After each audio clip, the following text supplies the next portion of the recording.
Alright, so I'm going to keep it pretty simple today.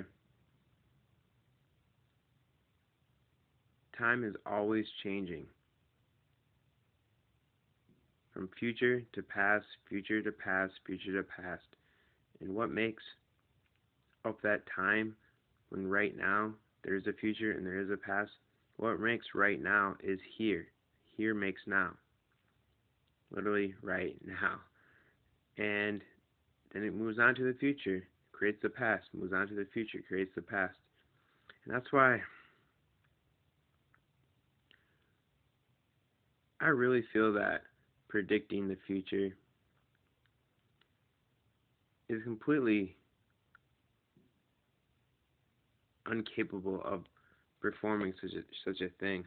Like, yeah, there's different things set up in time, like, oh, when you're 16, you'll get your license. That's not predicting the future. That's just the way it's set up. 16, getting your license. Or 21, being able to drink. That's not predicting. That just is what it is. But when it comes to predicting, it's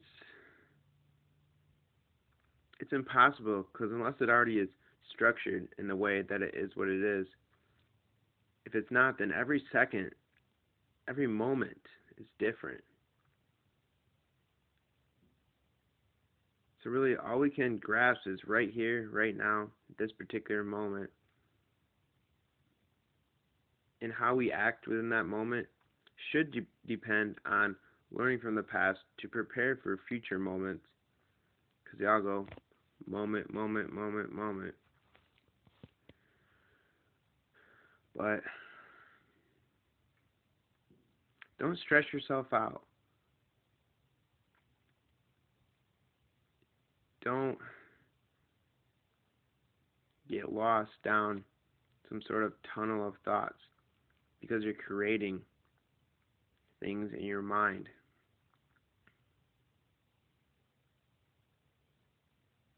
Although it may seem real, it's not real. It's only real in your head.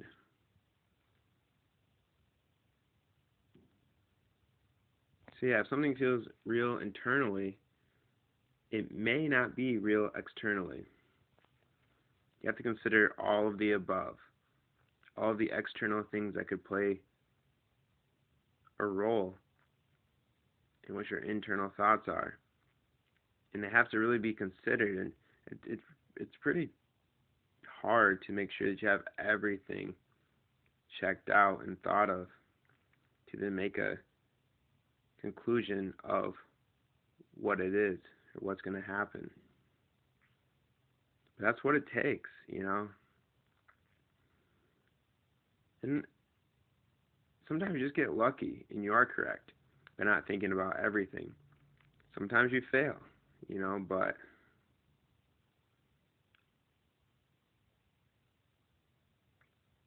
even when you are thinking and doing everything that externally makes sense and makes sense to you internally, you still might be wrong. Like, life is that crazy, that unpredictable.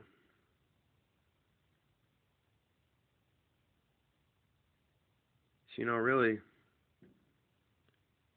if you want to do things properly, we should all just stand back and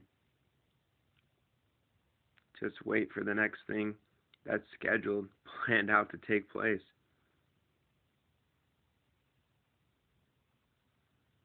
And then do things that have been proven to help us, and don't do things that have been proven to not help us.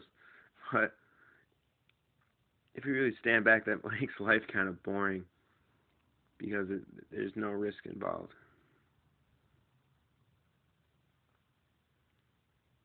We're considering externally that's true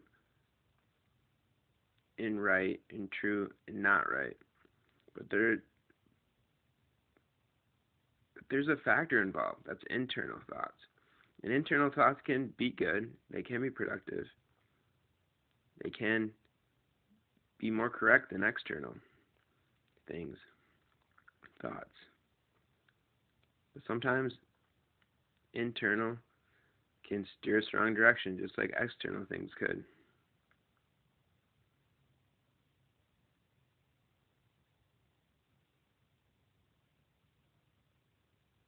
So yeah, what it boils down to, it's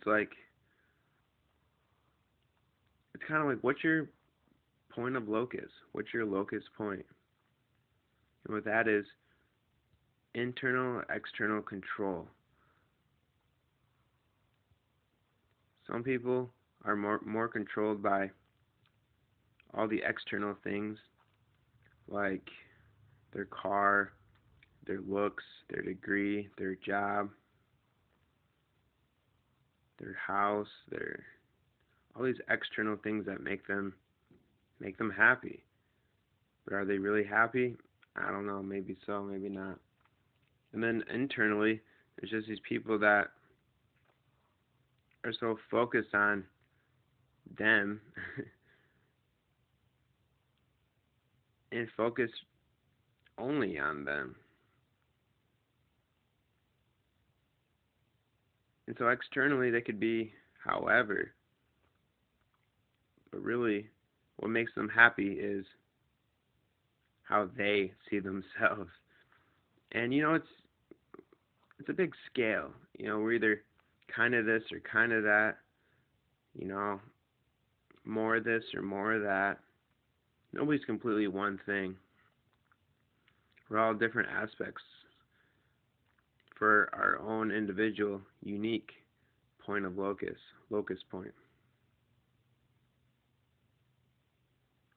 And being at any given side of the spectrum is not wrong per se. It's just where we are. And we shouldn't predict where we think we will be or overly want any position. Because, yeah, there's different things that we may want to be at that particular moment and not be them the next moment.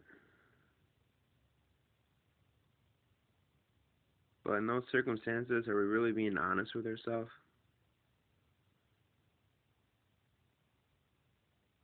You know,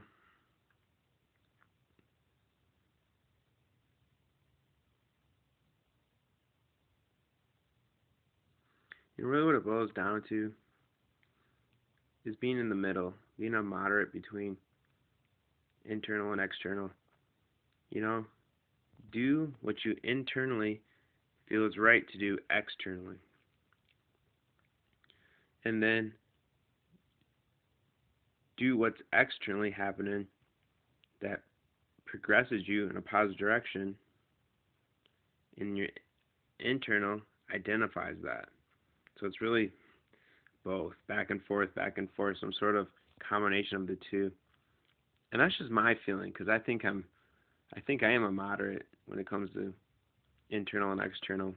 So I don't know if that's correct. It just feels right to me, because that's what I am.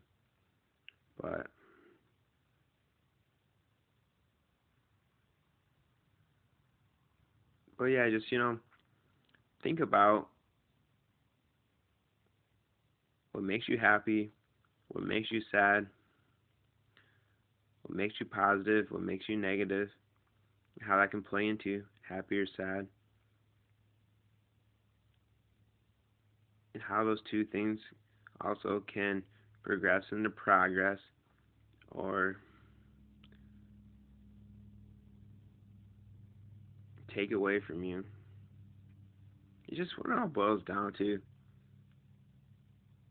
is really, yeah, thinking about you and thinking about what's outside of you, but just really not even thinking at all, just meditating on your internals, meditating on your external, and then just really opening up your mind